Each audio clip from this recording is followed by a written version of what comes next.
They called it the Widowmaker. Only black pilots were ordered to fly it. The Broken Promise. Lieutenant Samuel Prophet, Washington stood at attention in the briefing room of Ramitelli at base, Italy, March 1944, staring at the aircraft schematic on the wall. The P-Biog Unchullish Irakabra. Every white pilot who'd ever flown it called it the same thing, a flying coffin. Gentlemen, Colonel Richard Davis began, his southern drawl thick as Mississippi mud. You'll be transitioning to the P-Biog Unchullish Irakabra full ground attack missions. Your training begins tomorrow. The room erupted. Sire, the P-Biog Unchullish has a documented engine failure rate of, Lieutenant Marcus Deacon Jones started. I didn't ask for input, Lieutenant. Davis cut him off. The Tinshubotrishan fighter group has been assigned these aircraft. That's final. Samuel watched Davis' face carefully. This wasn't just about aircraft assignments. This was about reminding them, the Tuskegee Airmen, America's first black military pilots, of their place. The P-Biog Unchullish had been rejected by every white fighter squadron in the European theater. Its engine was positioned behind the pilot, making it tail-heavy and prone to diddly flat spins. Its armament was inadequate for air-to-air combat. And its high-altitude performance was abysmal. It was a death trap. And now, it was theirs. After the briefing, the pilots gathered in their barracks. 23 men would overcome impossible odds to earn their wings, surviving a training program deliberately designed to fail them, enduring harassment that would broken lesser men, and proving themselves in combat only to be relegated to second-rate missions. They're trying to kill us, Lieutenant Robert Just Patterson sighed flatly. He was the youngest pilot in the squadron, barely 20 years old. We teased that it seemed too much already. This isn't about the mission. It's about making sure we don't come back. Watch your mouth, Ghost Deacon warned, glancing toward the door. Saying such things a lot could mean court-martial. But Samuel knew Ghost was right. Since arriving in Europe, the Tinshubotrishan had been given the worst equipment, the most dangerous missions, and zero credit for their accomplishments. When they shut down German fighters, the kills were often attributed to white squadrons. When they escorted bombers safely through flak-filled skis, the bomber crews were told not to mention who protected them. They were good enough to defeat America, but not good enough to be acknowledged by it. Samuel pulled out his grandmother's Bible, the same one she'd pressed into his hands the day he left Alabama for Tuskegee. She'd marked a passage in Exodus, the story of Moses and the Israelites trapped between Pharaoh's army and the Red Sea. The Lord will fight for you, you need only to be still. Exodus 14:14. His grandmother had whispered to him, baby, they gonna put obstacles in your path. They gonna tell you that you can't, that you shouldn't, that you ain't good enough. But God don't make mistakes. You fly for him and he'll make a way where there ain't no way. Samuel looked around at his brothers, men who'd endured death threats for daring to learn to fly, who'd been refused service at restaurants on the very basis where they trained, who'd watched lesser white pilots get promoted over them despite superior skills. Listen up, Samuel sighed, his voice quiet but commanding. Every man in the room turned.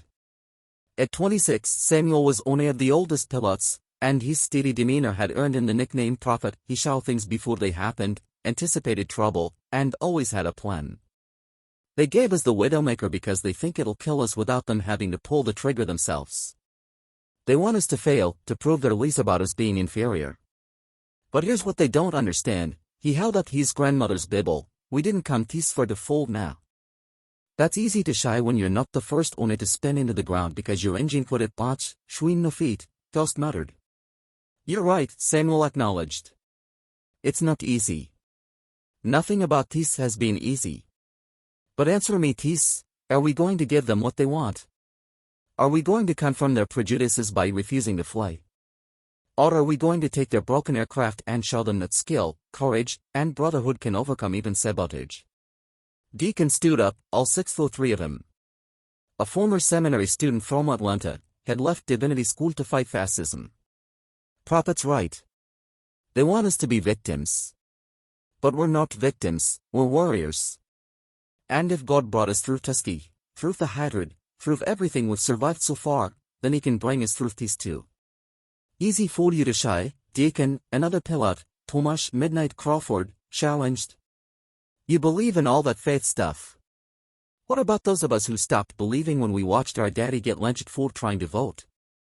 The room went silent. Everyone knew Midnight's story, how had witnessed his father's murder at age 12, how that rage had fueled his determination to become a pilot, to prove that black men were just as capable as whites. Samuel walked over to Midnight, placing a hand on his shoulder. Then fly for him.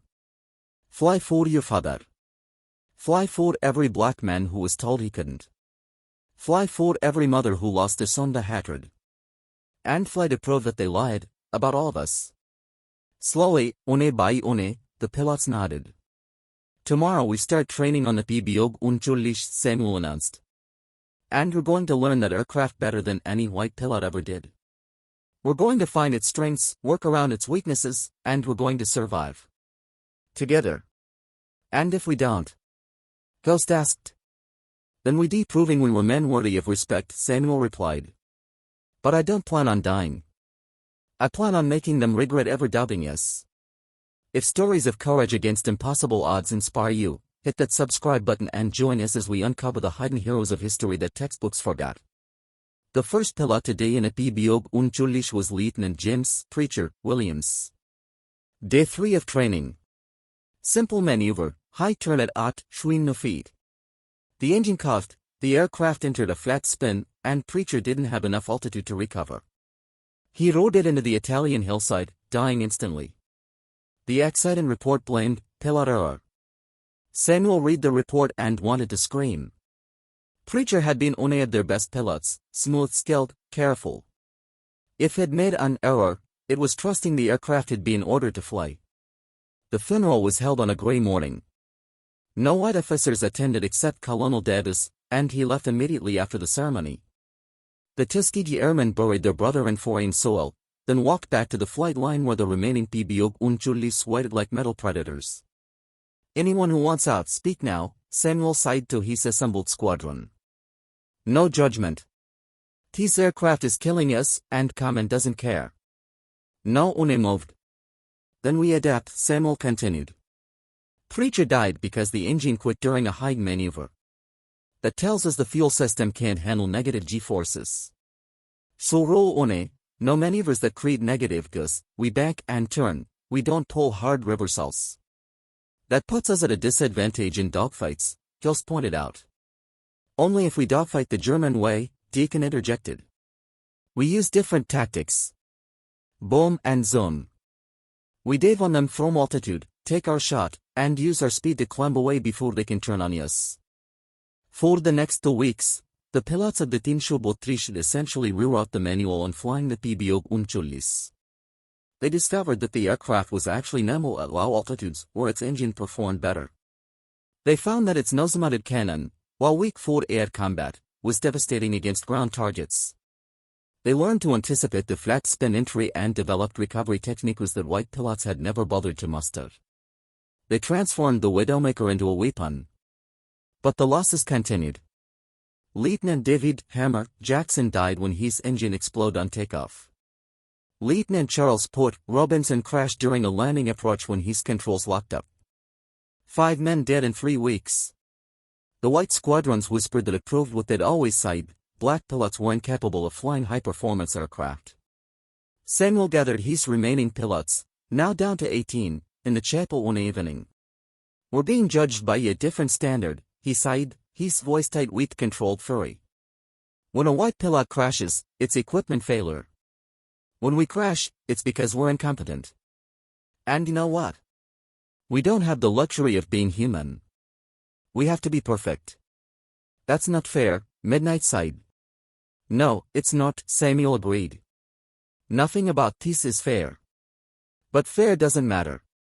Results due tomorrow, we fly our first combat mission in the PBOG Unchullis. Ground attack on German supply lines in the Povheli. High risk, low glory. Exactly the kind of mission they love to assign us. I'm not asking you to like it. I'm asking you to survive it and then survive the next one. And the next. Until we've flown so many successful missions that they can't ignore us anymore. Deacon stood and up in his own Bible, he carried one too, though his was new, a gift from his mother. He read from the book of Daniel. Then the king commanded, and they brought Daniel, and cast him into the den of lions. My God hath sent his angel, and hath shut the lions' mouths, that they have not hurt me. Daniel 6:16. We're in the lion's den, brothers, deacon sighed. They put us here hoping we'd be devoured. But if Daniel could survive the lions through faith and courage, then we can survive this. Not because we're better than those white pilots, though we probably are, that earn some bitter chuckles, but because we have something they don't, we have no choice, to be extraordinary. That night, Samuel wrote letters to the families of the men they'd lost. He told each family that their son, husband, father had died a hero, fighting not just Germany but also the prejudice that said they weren't good enough to wear the uniform. He sealed the letters and prayed, something he hadn't done much since leaving Alabama. His faith had been shaken by the hatred he'd witnessed, the injustice, the casual cruelty of men who called themselves Christians while treating other humans as less than human. But sitting in that Italian chapel, surrounded by brothers who refused to quit despite every reason to, Samuel felt something stir in his chest. Hope. Dangerous, fragile, defiant hope. We're going to prove them wrong, he whispered to the empty chapel. Every single one of them. We're going to fly their death trap and come home alive. We're going to succeed where they wanted us to fail. And someday, history will remember us, not as the men who died in the Widowmaker, but as the men who tamed it. These pilots faced discrimination that tried to ground them before they ever took off. If their courage moves you, hit that like button and let us know. Courage like this deserves to be celebrated. The mission briefing for Operation Strangle made Samuel's blood run cold. Target, German supply depot in the Po Valley, defended by 42 flat batteries and at least 2 squadrons of Luftwaffe fighters. The approach required flying through a narrow valley, a kill zone where enemy gunners would have clear shots at slow-moving aircraft. Every white fighter squadron had refused the mission. Too dangerous. Too many casualties expected. So naturally, they gave it to the Teamschutztruppen. They'll fly in 4 groups, Colonel Davis explained, not making eye contact with any of the black pilots. 4 aircraft per group. Low-level approach to avoid radar. Hit the depot, then climb out and return to base. Sir, Samuel spoke up, this mission profile puts us in a textbook kill box. We'll be flying slow, low, and straight through concentrated flak. Respectfully, this is a suicide mission. Are you refusing to fly, Lieutenant Washington? Davis's narrowed. The room went silent. Refusing a direct order meant court-martial. But accepting this mission meant sending men to die in a battle they couldn't win. Samuel thought of his grandmother's words, God will make a way where there ain't no way. No, sir. I'm not refusing. But I'm requesting permission to modify the mission profile. Explain. We go in at dusk, not down. The flat gunners will be looking into the setting soon. It'll blend them. We fly into groups instead of 4, tighter formation, harder to track. And we don't climb out through the valley. We fly through it, stay low on the other side, and exit over the Adriatic where there's no flat coverage. Davis stared at him for a long moment. You understand that if you fail, it'll be blamed on your group's inadequacy. The unspoken word hung in the air, race. If they failed, it would be because black pilots couldn't handle complex missions. Understood, sir. We won't fail. March 17, 1944. St. Patrick's Day. 18p Biog Unchulis aircrafters sat on the flight line, their engines ticking as they cooled from pre-flight warm-ups. Samuel walked down the line, checking each aircraft, speaking with each pilot. When he reached Just, the young pilot was trembling slightly. Talk to me, Samuel sighed quietly. I'm scared, Prophet. I'm 20 years old and I'm probably going to die today in a valley in Italy, fighting for a country that doesn't even want me. And you know what the worst part is? If I die, they'll say it's because I wasn't good enough. They'll use my death to justify their hatred. Samuel gripped Just's shoulder hard. Then don't die. Live. Survive. Go home, have children, and tell them about this day. Tell them how 18 black pilots flew a suicide mission because they refused to let prejudice define them. What if faith isn't enough? Ghost asked. What if we're just fooling ourselves? Faith isn't about knowing you'll survive, Samuel replied. It's about knowing that even if you don't, you stood for something bigger than yourself. My grandmother told me that God doesn't always deliver us from the fire, sometimes He walks through it with us. Today, we walk through fire. And brother, I'll be right there with you. They took off at 1,730 hours, 18 aircraft into tight formations. Samuel led the first group, Deacon the second. They flew so low over the Italian countryside that farmers could see their faces. As they approached the Po Valley, the sun was a red orb on the western horizon, exactly as Samuel had calculated. All widowmaker bards, thesis prophet. Weapons hot. Stay tight. Remember, in fast, hit hard, out fast. God be with us. Amen, came Deacon's voice over the radio. They swept into the valley at Dusho Ashim, barely 50 feet off the ground. The German flak batteries opened up, but Samuel had been right, the setting soon blended the gunners. Tracers arced overhead, behind, around them, but not into them. The supply depot appeared, rows of trucks, ammunition bunkers, fuel storage tanks. All bards, light them up. 18 PBOG unschuldig opened fire simultaneously. The Nosamonid Scheitrischen cannons, useless in air combat, proved devastating against soft targets. Trucks exploded. Fuel tanks erupted in massive fireballs. Ammunition bunkers detonated in chains of secondary explosions. Then the Messerschmitts arrived. Fighters. 6 o'clock high. Me actionaish. 8 German fighters dove on the American formation. Samuel's squadron was at its most vulnerable, low, slow, and loaded with spent ammunition. Break right. Break right. Samuel commanded. Deacon, take your group left. We split their formation. The German pilots, expecting the Americans to panic and scatter, suddenly found themselves facing coordinated defensive maneuvers. The PBOG unschuldig, nimble at low altitude, turned inside the actionaish diving attacks.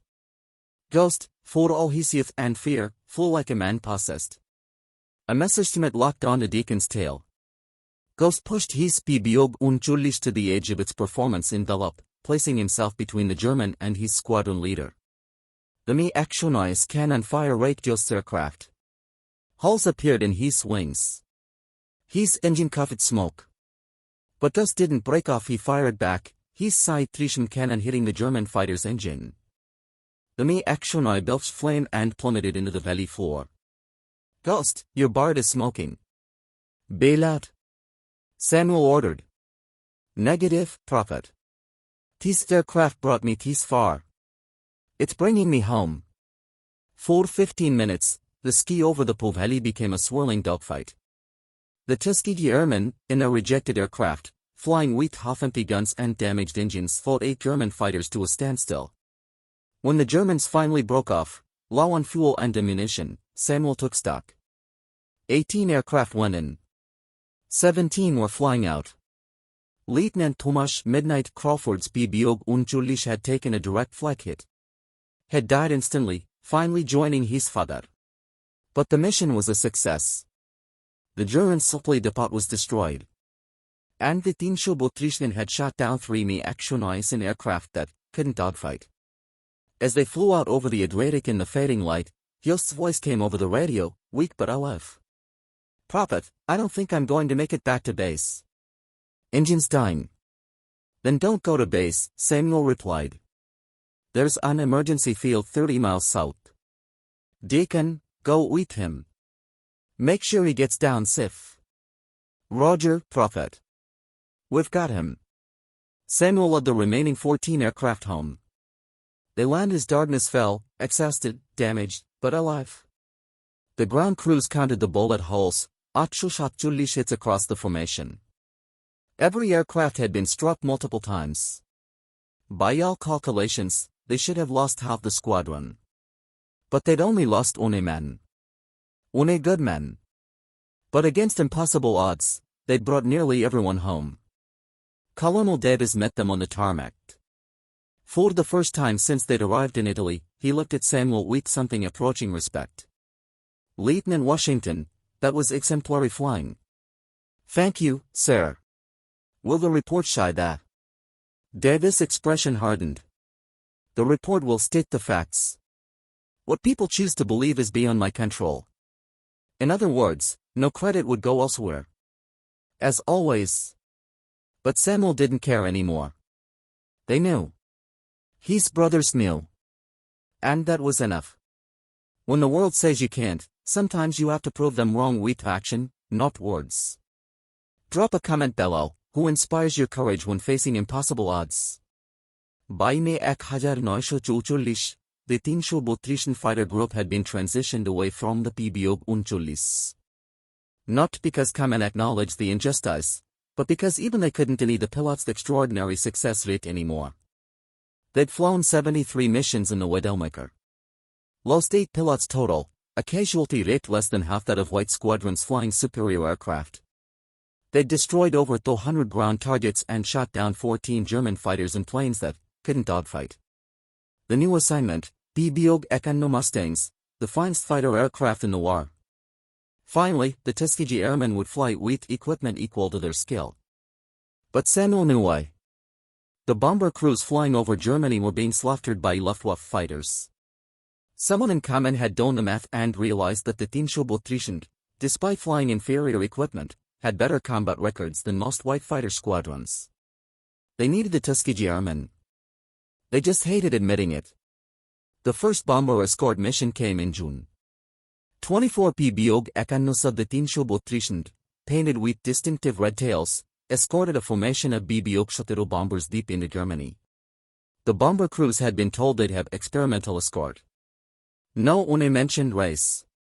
But when the PBOG Ekanos pulled alongside and the bomber crews saw black pilots flying wing, the radio chatter told the story. Kamen, we've got colored pilots escorting us.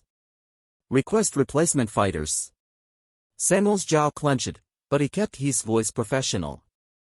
Bomber lead, TIS's red tail leader. We'll escort whether you want us or not. Suggest you focus on your mission, and we'll focus on keeping you alive. 3 hours into German airspace, 44 Action Obus attacked the bomber formation. What happened next entered Air Force legend.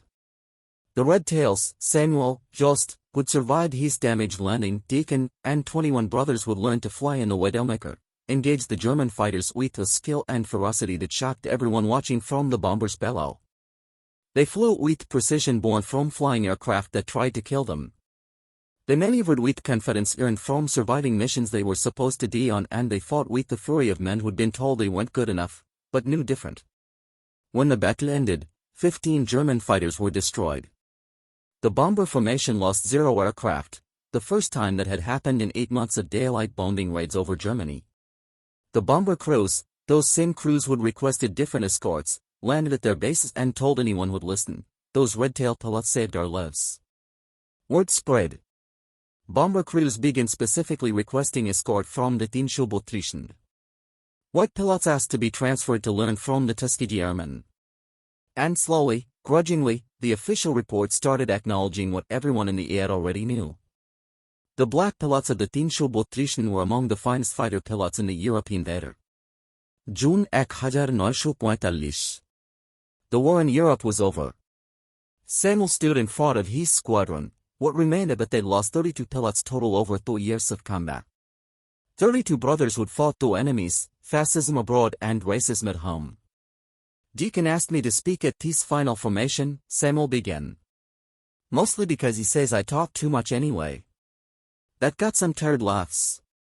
When we started this journey, at Tuskegee, in training, when they handed us the PBOG Unchulis and expected us to die, I remembered something my grandmother taught me. She said that God doesn't promise to remove obstacles from our path. He promises to be with us when we face them. He pulled out his grandmother's Bible, we're now from being carried through 73 missions in a Widowmaker and 67 more in a Mustang. We were given the Widowmaker because they thought it would kill us.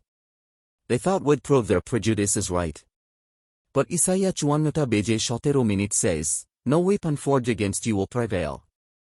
That aircraft was a weapon, not just against Germany, but against us. And it didn't prevail. We did. Gus stepped forward. Now 22, had aged a decade in 2 years. Permission to speak, Prophet. You never needed permission, Ghost. I wanted to shy that first day, when we those bibiog unchulis, I was ready to quit. I thought they'd finally found a way to break us without pulling the trigger. But you, he gestured to Samuel, to Deacon, to the other veterans, you showed me that we were stronger than their hatred. That skill and brotherhood could overcome even sabotage. We lost brothers, Deacon added, his voice heavy. Good men. Midnight. Preacher. Hammer. Put 32 men total. But they didn't die proving we were inferior. They died proving we were equal. Better than equal, exceptional. What happens now? A young pilot asked. We go home to a country that still won't let us vote in half the states. That still has segregated everything. We fought for freedom, but we don't have it ourselves. Samuel nodded slowly. You're right. We're going home to a country that's still broken. But we're going home as men who prove that the lies they tell about us are exactly that, lies. Every mission we flew, every time we brought our bombers home safe, every German fighter we shut down, we struck a blow against the idea that we're lesser. Will it change anything? The pilot pressed. I don't know, Samuel admitted. But I know we changed us. We know what we're capable of. And we know that when they try to put us in a box, or a death trap aircraft, we can fight our way out. That knowledge is power. And someday, we'll use it to finish the fight we started here. We tamed the Widowmaker, Deacon declared. If we can do that, we can do anything. The Tuskegee Airmen returned home to a segregated America. Despite their combat records, they faced discrimination in employment, housing, and basic civil rights. But they didn't quit. Lieutenant Samuel Prophet Washington became a civil rights attorney, using the discipline he learned in combat to fight legal battles for equality. He argued 3 cases before the Supreme Court, winning 2. Lieutenant Robert Just Patterson became a commercial pilot, one of the first black captains at a major airline. He trained hundreds of pilots and never let anyone forget what the Tinshobotrishan had accomplished. Captain Marcus Deacon Jones became exactly what his nickname suggested, a minister who preached about courage, justice, and the responsibility to fight for what's right even when it's dangerous. The Bibiog Unchullis Erakabro was officially retired in 1940, deemed too dangerous for continued service. Its combat record in the hands of white pilots, marginal. Its combat record in the hands of the Tuskegee Airmen, exceptional. In 2007, the surviving members of the Tinshobotrishan fighter group received the Congressional Gold Medal, America's highest civilian honor. President George W. Bush said, they proved that skin color doesn't determine who can best serve this country. But the Tuskegee Airmen knew they'd proven that decades earlier, every time they climbed into a Widowmaker and came home alive. Samuel Washington, present at the ceremony at age 90, was asked by a reporter, what was the hardest mission you ever flew? The old pilot thought for a moment, then smiled. Every single one. Because we weren't just fighting the enemy in front of us. We were fighting the ones who sent us up in broken aircraft, hoping we'd fail. The mission was never just about bombing targets or shooting down Germans. It was about proving our humanity in a country that denied it. Any regrets? Just one, Samuel replied. He is distant, remembering brothers lost decades ago. That it took so long for America to learn what we already knew, that courage, skill, and honor aren't determined by the color of a man's skin. We tried to teach that lesson in the ski over Europe. It's a shame it took another 50 years for people to learn it on the ground. But we did our part. We tamed the Widowmaker. We fought the war. And we came home knowing we'd proven something that couldn't be denied. We were equals. We always had been. The Red Tails flew 15,000 sorties and 578 missions. They destroyed 261 enemy aircraft. They earned 99 distinguished flying crosses and 3 distinguished unit citations. But their greatest achievement wasn't measured in medals or kill counts. It was measured in the fact that they flew, and survived, when everything was designed to make them fail. They were given the Widowmaker because someone hoped it would kill them. Instead, they tamed it and in doing so, helped tame a nation's prejudices. Not completely. Not even mostly. But enough to prove that change was possible. Enough to inspire generations that followed. Enough to show that when God says, no weapon forged against you will prevail, he means it, Even when that weapon is painted with American markings and flown by men fighting for a country that doesn't yet fully accept them. This is the story they didn't teach in school. The story of courage that faced two enemies and defeated both. If this moved you, subscribe to uncover more hidden histories. These pilots changed the world. The least we can do is remember their names and tell their stories. Share this with someone who needs to know that barriers are made to be broken. They were told they couldn't fly. They flew anyway. They were given death traps. They survived anyway. They were denied respect. They earned it anyway. Remember the Red Tails. Remember the Tuskegee Airmen. Remember that courage wears many faces, and heroes come in every color.